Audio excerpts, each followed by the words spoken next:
Para além disso, eu acho que é importante a gente debater conjuntura na universidade, que propõe uma formação acadêmica que transcende a sala de aulas. Por fim, não podia deixar de falar que é muito legal que a gente tenha uma mesa aqui formada integralmente por mulheres, que é uma composição tão rara no meio acadêmico, e tão bom ter um debate de tão alto nível com 2 mulheres na mesa. Obrigada.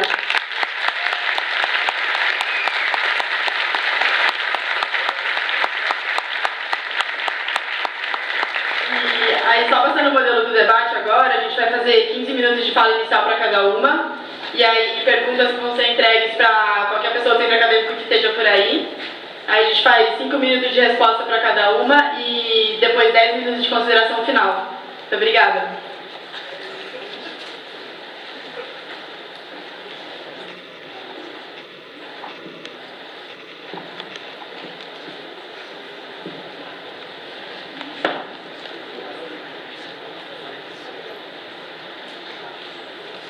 Bom, gente, bom dia.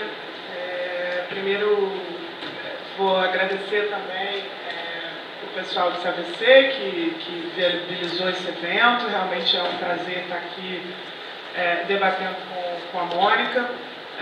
Acho que esse ponto pode parecer supérfluo de que são 2 mulheres debatendo, mas acho que está muito claro que não é uma coisa que acontece com muita frequência, pelo menos não nos debates macroeconômicos, né? E somos muito poucas no mundo debatendo isso, não é só no Brasil.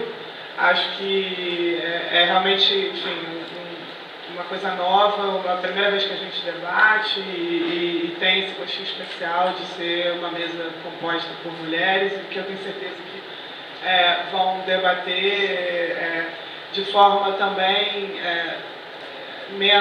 talvez menos focadas em polarizar e fla-flus e tudo que a gente está vendo. Então isso aqui a gente espera, e quando a gente conversou sobre fazer esse debate, a gente espera que seja educativo em muitos sentidos para os alunos, seja do ponto de vista enfim, discutir realmente economia e apresentar suas divergências de forma franca, mas não agressiva, e acho que tanto eu quanto a Mônica somos desqualificadas muitas vezes por questões de gênero com frequência, e acho que está muito claro que a gente é aliada nesse aspecto, e isso favorece um bom debate, né? Eu tenho, enfim, dentro desses 15 minutos, enfim, agradecer também a Mônica de ter aceito, de estar aqui. Ela está aqui para lançar o livro dela, então o lançamento, Mônica, depois se divulga, amanhã. O livro que ela acabou de lançar sobre o governo Dilma, mas o tema aqui é PEC 241, ainda que essas coisas não estejam tão dissociadas assim. Eu diria que dentro desses 15 minutos, talvez o que seja mais importante, talvez vocês já tenham lido coisas nossas sobre o assunto, eu realmente acho que a PEC 241, ela não é o que ela se propõe a ser, no sentido de que ela não é uma regra que vai, de fato, ajustar as contas públicas. Então acho que esse é o primeiro ponto que eu quero desenvolver um pouquinho, vou organizar começando por aí. Segundo, ela tampouco é uma regra que vai estimular o crescimento econômico, e eu acho que isso, nem os próprios expoentes da regra parecem tão convencidos assim. A gente viu o próprio presidente Michel Temer falando há pouco tempo sobre a regra e dizendo, de repente a gente cresce, e aí acontece tal coisa. Não está parecendo que há uma convicção de que essa regra vai realmente estimular ou garantir uma retomada. E o terceiro ponto, a regra esconde outras coisas, tá? Então a regra ela serve para tirar da mesa algumas discussões e para conseguir implementar determinadas políticas que seriam, ou que deveriam, no mínimo, ser debatidas com a sociedade, se o objetivo é implementá-las, ao invés de esconder essas políticas dentro de uma regra, dentro de cláusulas dessa regra, que ficam muito pouco transparentes, né, e que ficam um pouco disfarçadas numa ideia de controle de responsabilidade fiscal. Me parece que o objetivo não é exatamente esse, o objetivo é outro, tá? E eu vou desenvolver aqui, dentro desses 15 minutos, esses três elementos principais. Tá? Então, o primeiro deles, por que a regra não garante o ajuste? Tá? Ou não é uma regra de ajuste, tampouco de aumento da eficiência do gasto. Tá? Bom, primeiro porque tem determinadas decisões de política econômica que dependem de uma decisão de política econômica. Não adianta você baixar uma lei que diz agora vamos ser eficientes ou responsáveis ou fazer uma boa gestão e esperar que com isso você corrija problemas muito estruturais, seja dentro dos processos de negociação do Congresso brasileiro, das estruturas de poder que envolvem o nosso sistema político. Então tem um lado que tem a ver com efeitos práticos da regra. Será que o fato de você estabelecer o teto significa que você vai conseguir por si só que determinados setores que têm conquistado uma parcela cada vez maior no orçamento público deixem de conquistar essas parcelas? Não necessariamente. Muito pelo contrário, você tende a diminuir um bolo, mas essas disputas que acontecem por fatias desse bolo vão continuar sendo lideradas e vencidas por aqueles que sempre ganharam e venceram essas disputas. Então, coisas que mais incomodam a sociedade dentro do orçamento público tendem a continuar incomodando a sociedade. Reajustes de magistrados, reajustes de setores de alto escalão do funcionalismo público, enfim, desonerações fiscais que nem são contempladas pela regra, vou falar disso daqui a pouco, coisas que prejudicam o orçamento público e que não têm efeito nem redistributivo, nem de provisão de serviços públicos, ao contrário, têm efeitos redistributivos desfavoráveis, né, tendem a continuar sendo mantidos porque a estrutura de poder continua sendo a mesma, por mais que você reduza o teto. Significa que outros pagarão o preço, mesmo se a economia voltar a crescer. Então, esse é um primeiro ponto. Dentro desse primeiro ponto, tem um outro ponto que eu acho que, para aqueles que consideram que o ajuste fiscal é pré-condição para o crescimento econômico, é preciso ressaltar, e a Mônica com o Felipe Salto tem ressaltado esse aspecto, eu deixo mais para ela detalhar, há um ponto que essa regra tampouco é muito rígida no curto prazo, no sentido de que ela reajusta o total de despesas pela inflação do ano anterior, enquanto a inflação está caindo, isso significa que a regra permite crescimento real das despesas. O que, do meu ponto de vista, nem é um problema grave, mas isso só demonstra que ela não é uma regra de ajuste, pelo menos não para os governantes que ainda estão no poder até 2018. Ela pode se tornar uma regra muito rígida para próximos governos, né? Mas acho que isso ajuda a desnudar um pouco a hipocrisia de uma regra que se pretende uma camisa de força para si mesmo, que na verdade é uma camisa de força para quem vem depois num cenário que não sabemos qual é. Se é um cenário de crescimento, se é um cenário de crescimento da arrecadação, se é um cenário de recessão, o que vai acontecer ali. Então, isso acho que deixa claro um pouco uma parte meio farsa da regra, né? Porque as pessoas estão achando que ela é uma regra de ajuste, de contração dos gastos hoje. Não, ajuste e contração dos gastos houve ano passado. A regra não faz isso. A regra permite expansão dos gastos para os próximos anos. Finalmente, tem um terceiro ponto, que é as causas e a natureza da nossa recessão e da nossa crise fiscal não são endereçadas pela regra. Então, a regra ela tira da mesa de discussão, isso eu tenho repetido e repito aqui mais uma vez, as questões que estão na origem da nossa deterioração fiscal, que é uma deterioração fiscal, sobretudo, que vem, sobretudo, com desonerações fiscais, subsídios concedidos via bancos públicos, que aumentam a dívida bruta, enfim, uma série de políticas de estímulo de transferência, de subsídio à margem de lucros de empresários, que não são contemplados por essa regra. Tá? E, além disso, a deterioração ela piora quando a própria crise econômica começa a se aprofundar e gerar quedas sucessivas de arrecadação de impostos.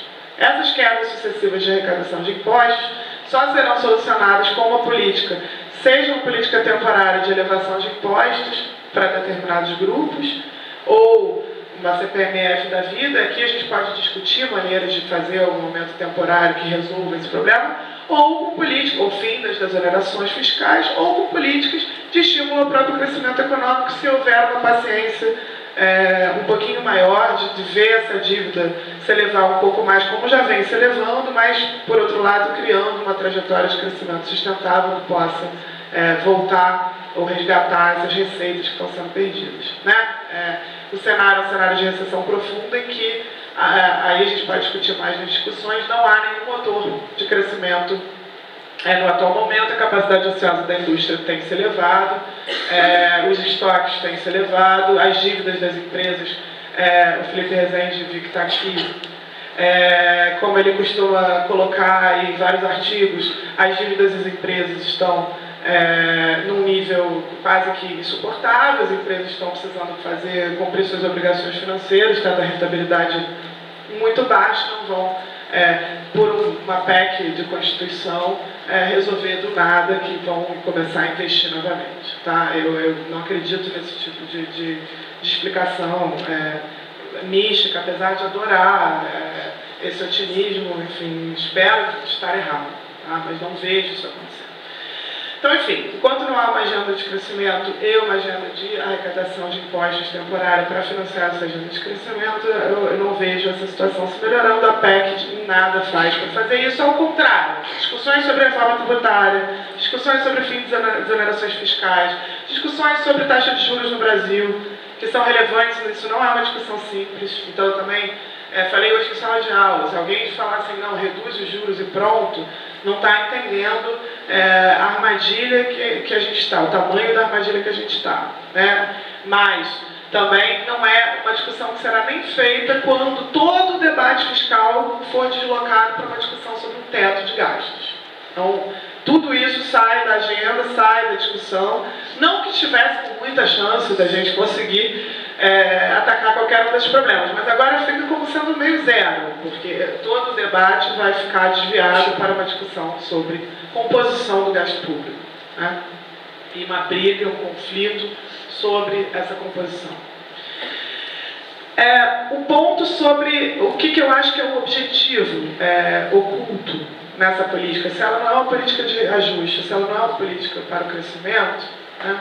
E aí eu acho que o único argumento mais técnico que existia para essa política ser uma política de crescimento, que era êxito que você gera no longo prazo, por 20 anos, uma confiança, uma credibilidade, de que vai se resolver esse déficit estrutural que existe, etc. Esse argumento, que seria o único que você tinha, que era mais técnico, ele foi por água abaixo no momento em que o próprio presidente chega lá e fala, olha, talvez daqui a 5 anos a gente tire essa PEC. Aqueles que aqui já estudaram, por exemplo, modelos de otimização intertemporal de política monetária, com viés inflacionário e justificativos para regime de metas de inflação, sabem que toda a ideia de credibilidade é você assumir um compromisso que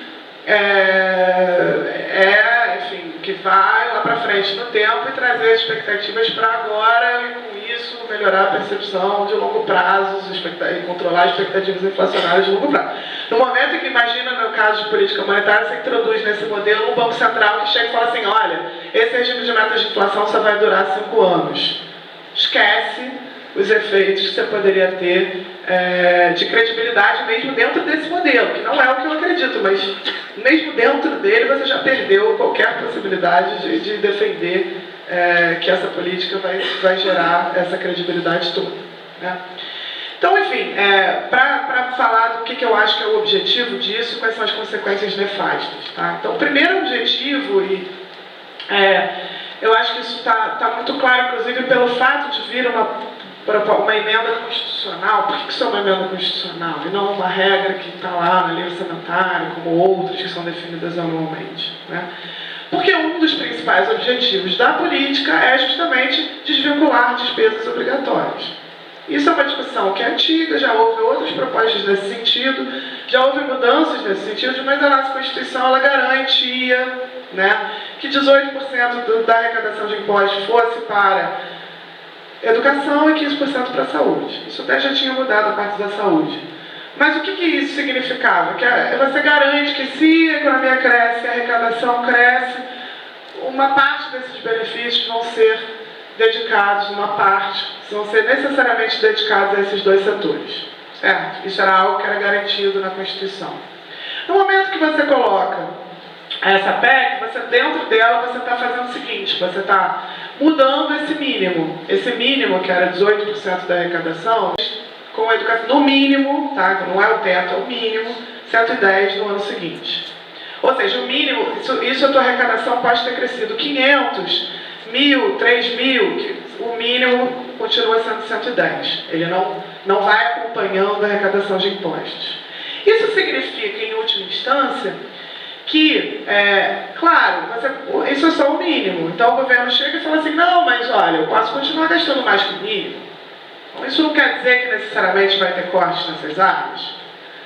Bom, aí você tem que olhar para o todo, que é o global que a política está fazendo, que é, você está fixando um teto para o conjunto das despesas de cada poder. Então vamos dizer, poder executivo está fixando um teto. Esse teto só pode reajustar pela inflação. Você tem um negócio, supõe que a inflação já se estabilizou, você está basicamente congelando, né? Você tem saúde e educação, que tem um mínimo, que está acompanhando paralelamente esse teto. E você tem despesas que crescem necessariamente nos próximos 10 anos. Por exemplo, benefícios previdenciários, que mesmo se aprovada uma reforma da Previdência ultra radical, demora muito a ter impacto. Inclusive, assim que é feita uma reforma, você tem um monte de gente que se aposenta, em geral você tem até um aumento de custo com essas coisas, com a aposentadoria inicial, e mesmo as outras coisas, você tem direitos adquiridos, tem uma série de questões que, com a população crescendo, nenhuma reforma está imaginando que os benefícios previdenciários vão ser reduzidos no intervalo de 5 anos em relação ao que são hoje. Você vai ver o crescimento dessas outras despesas. Então imagina que você tem coisas que estão crescendo, você tem um teto, isso significa, e você tem um piso para a saúde e educação. Significa que muito provavelmente saúde e educação vai ficar nesse mínimo. É difícil você imaginar que saúde e educação também vai crescer, porque significa que todo o resto vai para zero.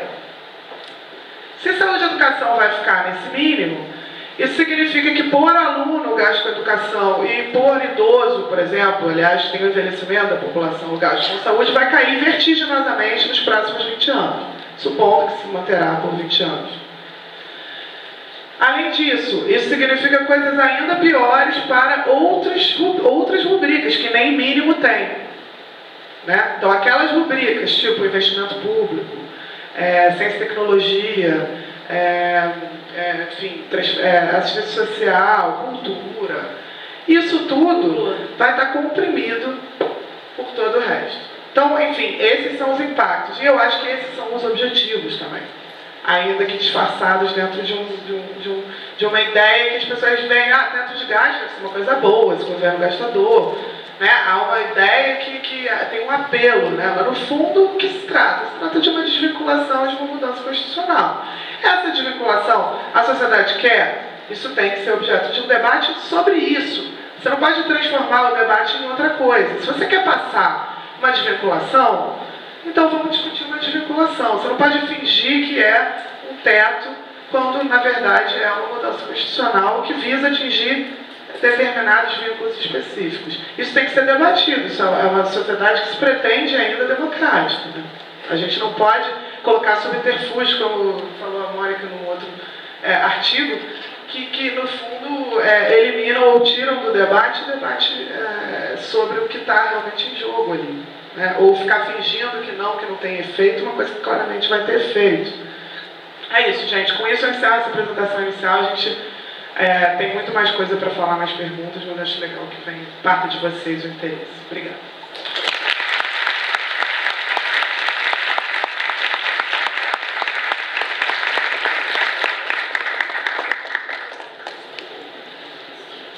Bom, gente, bom dia.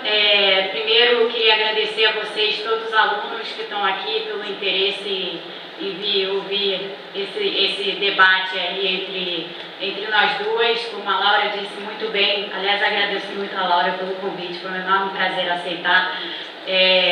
Enfim, de fato é uma raridade ter um debate entre mulheres, como a Laura disse, não só no Brasil, mas em outras partes do mundo. Eu atualmente moro em Washington, trabalho no Instituto, que alguns de vocês devem conhecer, o Instituto, todo mundo associa ao Consenso de Washington, mas o Consenso de Washington já morreu, o mundo evoluiu desde então. mas sim foi o Instituto que formulou originalmente o Consenso de Washington. E só para colocar uma coisa para vocês, lá, entre os 60 e poucos pesquisadores sênior, tem apenas 3 mulheres, eu sendo uma delas. E eu sou, por acaso, a única mulher latino-americana, o resto lá são mulheres americanas. Então, para vocês verem que no resto do mundo, mesmo essa situação não é muito diferente, e é motivo assim, de preocupação para quem olha para essas coisas e para quem tem preocupação com diversidade e com como a diversidade pode ser um frescor no debate, em todo o debate. E a macroeconomia, de maneira alguma, é exceção, sobretudo essa macroeconomia que a gente vê hoje tão tumultuada, não só aqui no Brasil, mas no resto do mundo também. Para vocês, antes de eu entrar no assunto da PEC, para vocês alunos que são estudantes de macroeconomia especificamente ou se interessam por esse assunto, teve recentemente um paper do Paul Romer, que atualmente é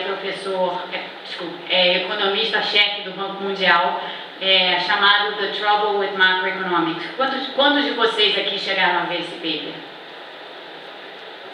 Alunos, leiam esse paper, porque esse paper é muito, alunos e alunas, evidentemente, porque esse paper é muito ilustrativo, ele é bem irônico e sarcástico e tal, então ele tem esse apelo, mas o ponto principal desse paper é revelar como que a macroeconomia evoluiu de uma forma nos últimos anos que realmente não se adequa ao estudo da realidade. Quer dizer, a gente em economia e no tipo de modelo que a gente aprende em economia, a gente foi para um lado de pensar sobre a economia, como se fosse um sistema que vai evoluir para um equilíbrio, e na prática, assim, a gente sabe que esse equilíbrio não existe, né? Se a gente fosse pensar na economia como um sistema que evolve ao longo do tempo, se você chega a um equilíbrio, qualquer sistema evolutivo, biológico em equilíbrio, é um sistema entrópico, é um sistema que morreu. Então, assim, não existe equilíbrio em economia, você nunca está andando para o equilíbrio. Na verdade, você está mais ou menos margeando o equilíbrio em tempos de normalidade e você está muito longe do equilíbrio em tempos de crise. Eu passei boa parte da minha vida acadêmica e profissional estudando crises, mais crises financeiras e crises de balanço de pagamentos, mas também crises fiscais. Tive envolvida em alguns, quando eu estava no FMI, que por sinal não é uma instituição malvada que faz mal a todo mundo, não mata ninguém. O FMI, inclusive, tem um papel muito importante de ajudar países e dar assistência técnica a países, que é uma coisa muito pouco conhecida. As pessoas veem só o lado FMI quando vai a um país ajudar com o pacote financeiro e todas as demandas que faz ao país. Algumas delas são demandas muito rígidas e são demandas que geram muita confusão. A gente cansou de ver isso aqui no Brasil, não preciso nem falar muito isso para vocês, mas esse é um papel importante do fundo, mas não é de maneira alguma um papel, digamos assim, central nem principal. O fundo é um lugar que reúne gente de toda parte do mundo, que já viajou para todos os lugares do mundo e que tem nisso a possibilidade de trazer para o debate dentro de um país específico, ou de vários países, ou de qualquer tema, uma experiência internacional que é absolutamente valiosa, assim, de olhar o que deu certo, o que não deu certo. Então isso é um lado muito positivo. O outro lado muito positivo, e eu tive a oportunidade de ter um pouco esse papel quando eu trabalhei no fundo, é esse lado mesmo de assistência técnica. Assim, muitas vezes você vai a um país que não tem PIB, que não sabe calcular sua própria inflação, que não tem ideia de como usar essas métricas macroeconômicas, inclusive para avaliar o que é o seu nível de desigualdade e o que fazer, se você não tem as métricas, como é que você avalia o tipo de política que você põe em prática para poder levar a esses resultados melhores. Então, o fundo tem esse papel de ir aos lugares e fazer dar esse tipo de assistência que é muito desconhecido assim, das pessoas em geral. Acabei minha defesa do fundo, não vou mais falar sobre o fundo. Vou falar agora um pouco sobre o nosso tema aqui. Como disse a Laura, eu acho que uma coisa que está faltando muito no debate brasileiro e não é só no Brasil, mas no Brasil isso está particularmente exacerbado por tudo que aconteceu na política. Eu acho que está faltando um pouco as pessoas se ouvirem, as pessoas não se ouvem aqui no Brasil. Então, de um lado, você tem um grupinho que ataca outro grupinho e fica nisso, e cada um fica no seu quadrado, e cada um fica atacando um ao outro, sem que as pessoas se escutem e se ouçam. Assim, em economia não tem muita convergência. Tem às vezes, por acaso eu e a Laura vamos convergir em vários pontos, como eu vou colocar aqui para vocês, mas também vamos divergir em outros, e isso é normal, e isso é bom, e é bom que eu esteja aqui ouvindo a Laura e a Laura esteja aqui escutando a mim. Nessa troca tem ganho para todo mundo, é um Pareto Improvement. Assim, só tem melhoria nessa troca, não tem perda. Então, essa ideia de que você não pode conversar porque então você é isso, ou você é aquilo, você é neoliberal, ou você é sei lá o quê. Eu sinceramente, se fosse estudar, eu tenho certeza que para a Laura é a mesma coisa, se eu fosse levar em consideração todos os rótulos que eu já recebi desde que eu comecei a me expor mais no debate público, eu acho que eu ia parar num divã psicanalítico, porque então eu não ia saber o que eu sou. Porque quando eu traduzo o Piketty, eu sou uma coisa. Quando eu defendo, por exemplo, no caso eu nem defendo tanto assim, mas se eu defendo a PEC 241, eu sou outra coisa. Então, assim, a coisa é muito maniqueísta. Eu acho que vocês, alunos, cabeça jovem, cabeça fresca, tem que estar atentos para isso, para vocês não caírem nessa tentação, porque é uma tentação muito ruim que fecha a cabeça, e vocês não estão aqui para terem a cabeça de vocês fechadas. Bom, ao tema da PEC especificamente, eu acho que, como eu disse, eu acho que tem vários pontos de convergência entre nós duas. Eu acho que tem um ponto de divergência que é importante, mas que eu respeito e reconheço o diagnóstico da Laura, que é o que nos levou a falar de PEC. Assim, por que a gente está falando de PEC nesse momento? E aí deixa eu falar um pouco de princípios antes de entrar particularmente no desenho, porque no desenho eu acho que eu e Laura temos diversos pontos de convergência, o que para essas pessoas que ficam no debate maniqueísta é uma coisa assim, como é que pode a Mônica concordar com a Laura concordar com a Mônica? Mas enfim, o ponto básico é o seguinte: diagnóstico.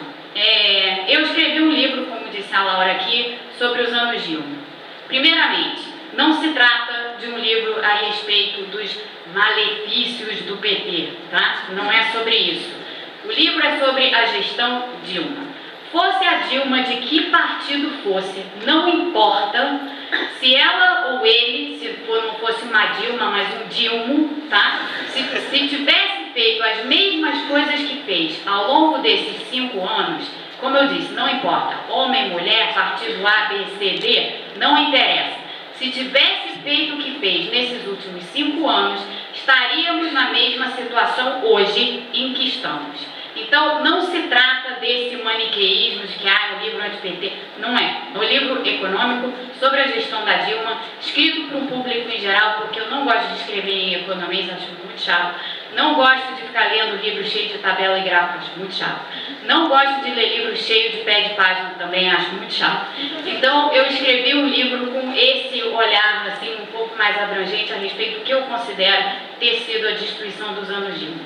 E isso tem a ver com a nossa discussão sobre a PEC, porque uma coisa que aconteceu durante os anos Dilma é que houve, sim, uma destruição institucional das bases macroeconômicas do país. Então, a gente tinha uma lei de responsabilidade fiscal que funcionava direitinho, não era, assim, talvez faltassem algumas coisas, como eu acho que de fato faltavam. A gente tinha, antes da Dilma já, um problema de evolução do gasto público por conta da maneira como o gasto público está vinculado a uma série de coisas.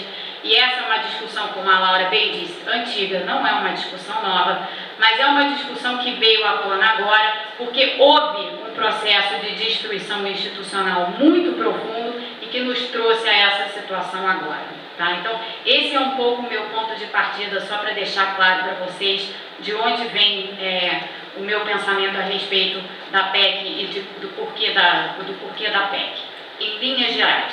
Em linhas gerais, a PEC, depois entrando nas questões de desenho, mas em linhas gerais a PEC tem uma ideia muito simples, que é vamos controlar o gasto público, porque o gasto público tornou-se insustentável, sobretudo tendo em conta que tanto nos ajudou com a arrecadação e crescimento que a gente viu antes do governo Dilma. Por acaso aí o governo Dilma acabou se iniciando justamente no ponto em que o mundo deixou de ser nosso amigo e passou a ser nosso algoz. Tá? Então a gente, em 2011, quando a Dilma assumiu a presidência da República, aquele ano de 2011 foi exatamente um ponto de virada do ponto de vista de commodities, crescimento da China, desorganização das políticas monetárias no mundo, desorganização inclusive das políticas fiscais no mundo e desorganização generalizada sobre o debate macroeconômico.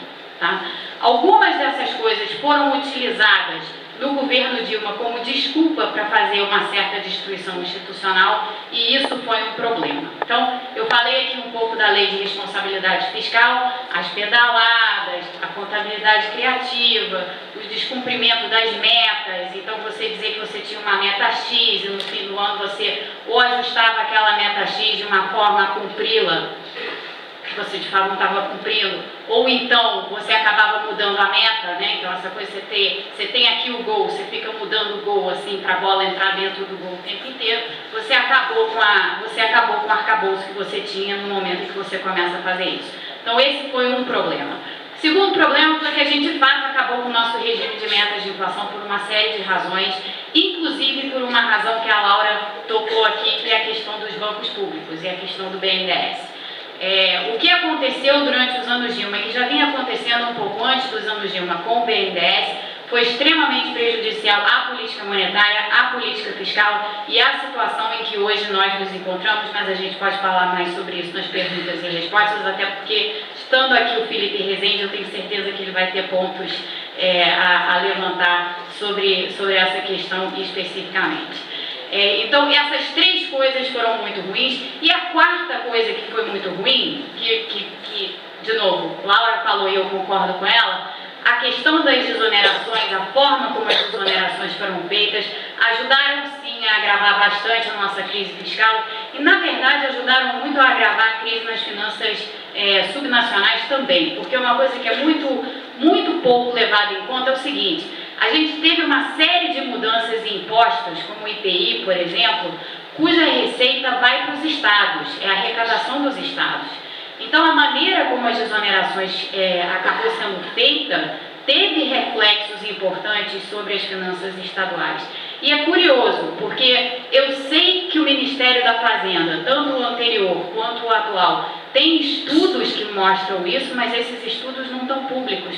Eu gostaria muito de ver um estudo, uma conta, que me mostrasse realmente qual foi o efeito das desonerações sobre as finanças estaduais, que é um problemaço que a gente tem hoje em dia, né? Eu e Laura, tendo nascido no mesmo estado, sabemos muito bem disso. Então, esse é um ponto que eu vejo muito pouco tocado e concordo com a Laura. Eu acho que a questão das desonerações é central. Eu entendo que talvez hoje, politicamente, isso seja uma restrição complicada e seja difícil você reverter as desonerações, mas em algum momento isso tem que ser feito, porque essas desonerações foram muito mal feitas no governo Dilma. E, por fim, todo o tipo de ingerência que aconteceu nos mercados, a questão toda do congelamento de preços e tudo mais, que gerou uma desorganização generalizada na economia brasileira e que, sim, ajudou essa recessão a se aprofundar da forma como ela se aprofundou. Então, assim, com esse diagnóstico e com o pano de fundo de que os gastos já vinham crescendo há muito tempo num certo tipo de piloto automático, porque uma boa parte dele está indexada, como vocês sabem, ao salário mínimo, e isso fazia com que uma boa parte dos gastos crescesse em termos reais acima do PIB, acima do crescimento do PIB, isso tudo culminou, assim, foi tipo a tempestade perfeita, tudo culminou nesse exato momento em que surge essa discussão da PEC. Antes de entrar no desenho da PEC, a discussão sobre regras sobre despesas, tá? Essa discussão, embora ela pareça nova no Brasil, o Brasil tem esse problema de país grande, e isso o Brasil não é muito diferente dos Estados Unidos, em que, como o Brasil é grande, e tudo é grande, nosso mercado é grande, nossa economia é grande, o Brasil sofre dessa síndrome do umbigo, assim, de ficar olhando para si mesmo e esquecer que tem um mundo lá fora em que algumas dessas experiências e algumas dessas coisas já foram testadas. Essa questão do controle sobre despesa é algo que se tornou muito mais comum, inclusive muito mais comum depois da crise de 2008, mas já havia antes da crise de 2008 em diversos países, tá? Tem países da América Latina, o Peru é um exemplo, o Chile é outro, mas a questão da regra de despesa do Chile é bem particular ao Chile. As questões da regra de despesa em geral são bem particulares aos países que as adotam. Mas, de todo modo, essa discussão não é nova. Tem uma literatura grande a esse respeito. Tem, inclusive, alguns papers do FMI, tem um de 2015, que a Laura citou recentemente. Tem um outro mais antigo, de 2014, que está no relatório fiscal do fundo, um negócio que se chama Fiscal Monitor, onde se descreve ali exatamente os tipos de regras sobre despesas que são adotadas e os prós e os contras. Prós e contras, que tudo tem prós e contras. Aliás, uma coisa que a gente aprende em economia todo o tempo é a palavra que é intraduzível em português, trade-off. Tudo tem trade-off, né? Então, nada é inequivocamente bom ou inequivocamente ruim. Você tem que avaliar os custos e benefícios de determinadas coisas em um momento do tempo. O que essa literatura mostra, essa literatura mostra algumas coisas. Primeiramente, tá? Que muitas dessas regras sobre despesa, elas têm cláusulas de escape.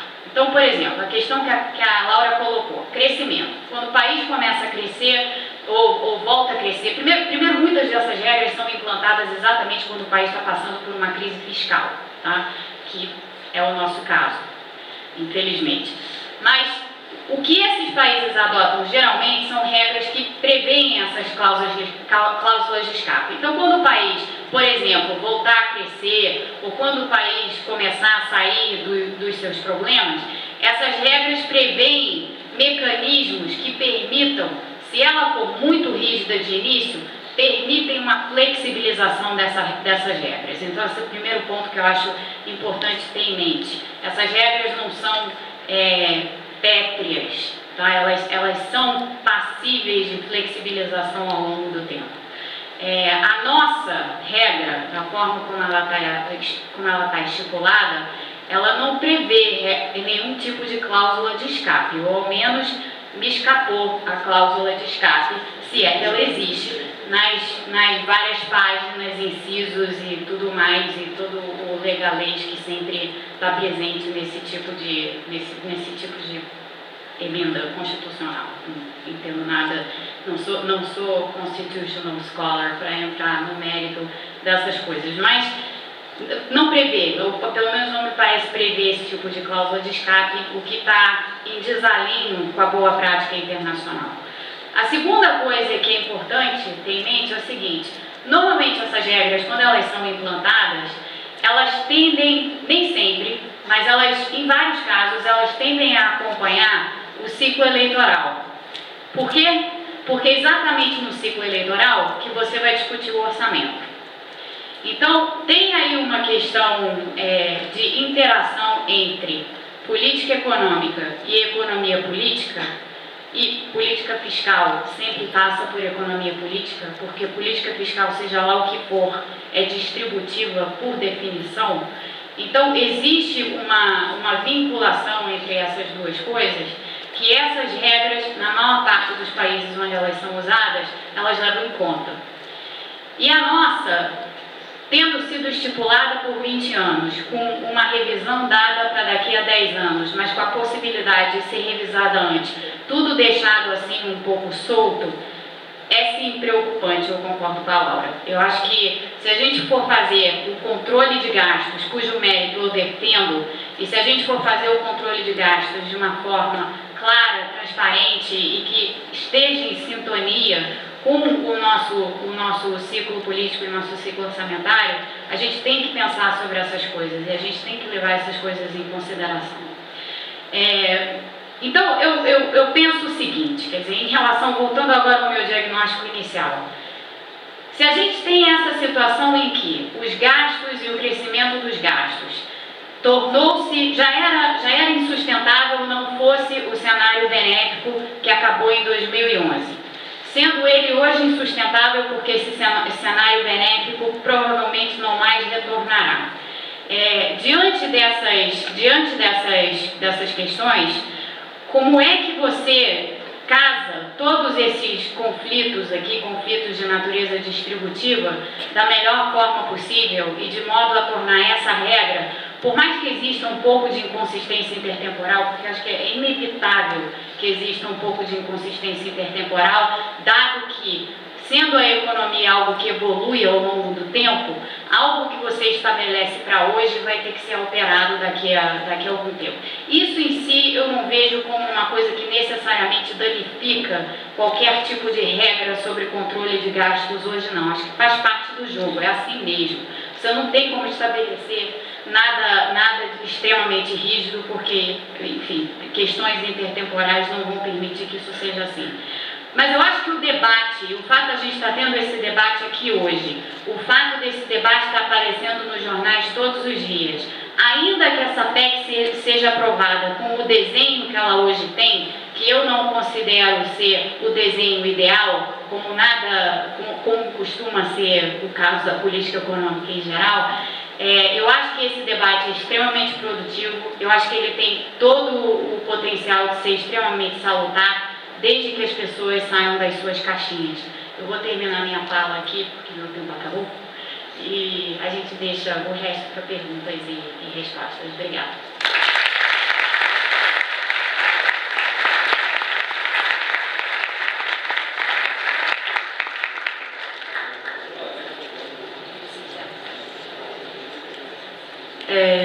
Primeiro agradecer, muito bom as falas e tal. E queria convidar o Felipe Rezende, que está aí, se quiser fazer um comentário de uns 5 minutos, por aí, depois elas fazerem um comentário sobre a fala, foi bastante citado aqui.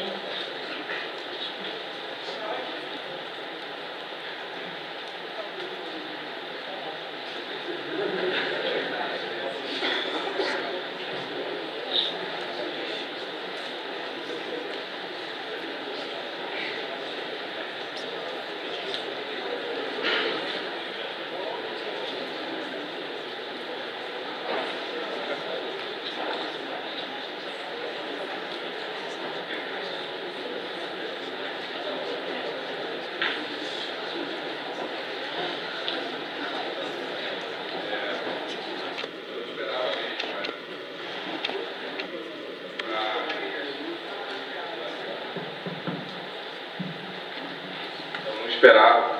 Eu vim primeiramente para prestigiar, como foi falado antes, tanto pela Mônica quanto pela Laura.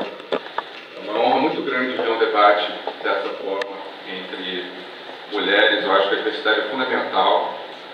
E eu também moro no exterior já há um tempo, já moro nos Estados Unidos há 10 anos, e como a Mônica falou, eu vejo muito isso lá. A diversidade, ela, em todas as áreas, não só em economia, mas em outras disciplinas, ela falta também nas economias avançadas. Então, para mim, quando a Laura ontem comentou desse debate, eu fiz questão de aparecer aqui, porque eu acho que é um marco importante para a nossa sociedade ter esse tipo de discussão numa universidade como a USP, uma das melhores do país.